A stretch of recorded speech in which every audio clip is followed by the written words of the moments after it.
特殊的形式 In the city of Shanghai, 有政策呢，它也是有阶段性。那现在我们的孩子去了美国。My friends met in Shanghai, married in Shanghai. Because what is in the need of Israel is in the capability of China, and what is the need.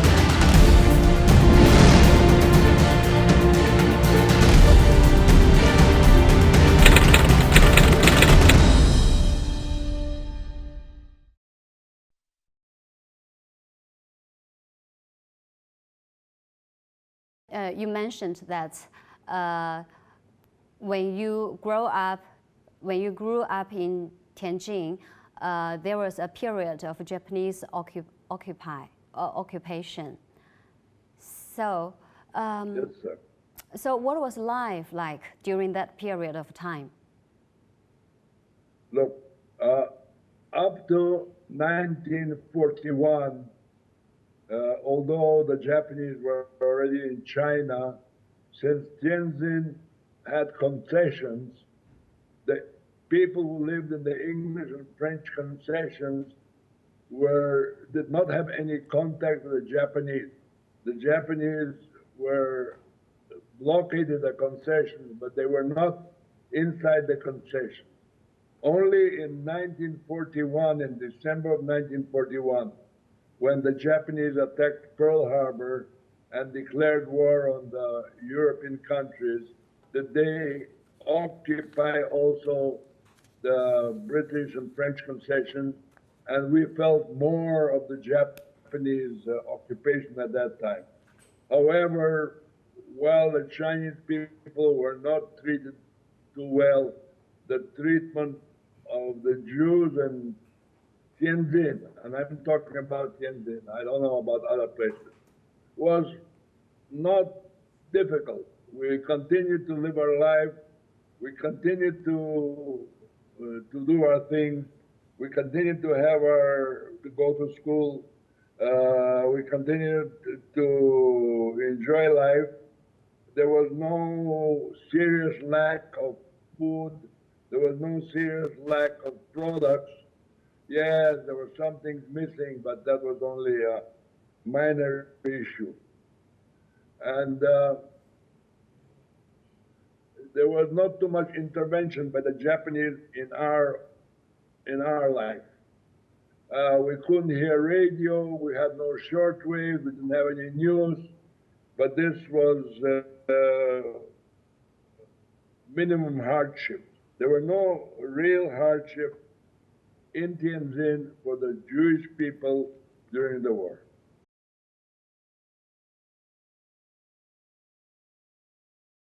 Well, I lived in Tianjin.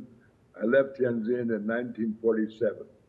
I'm the first Jew from China with my friend, Mr. Marinsky, who is not alive anymore, to leave China for Israel.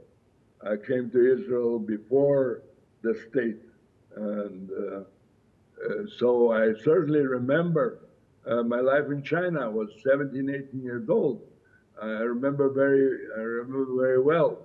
I remember the end of the war. I remember the American Marine Corps that was stationed in China. I had some Chinese friends, but I didn't meet them after I came back to China. I worked in China for 10 years, from 1995 till about 2-3 years ago. And I traveled to Tianjin many times, so I still know Tianjin. I was in Tianjin 6 or 7 months ago. I saw Tianjin expanding from 2 million people when I lived there to 12 million people that is today. So I remember very well my life in China. I remember eating Chinese food, obli baozi, lazati, and other good Chinese food, tenminguoza, shaobingguoza. And so I remember playing. We used to have sports. We used to have events. So I do remember my life in China. Of course, it was part of my youth. How can one forget it? So, Sam, Do you want to say any final words to the Chinese people? I am a normal businessman. I'm an engineer actually by profession. And I hope that the relationship between China and Israel will continue being very strong. I have a lot of gratitude to the Chinese people for receiving and so many Jews during their difficult period. And the Jewish people in China were always well treated and had a good relationship with the Chinese people. And I would very much like that this relationship and this friendship between our two great nations will continue. And so I say, 再见，老乡。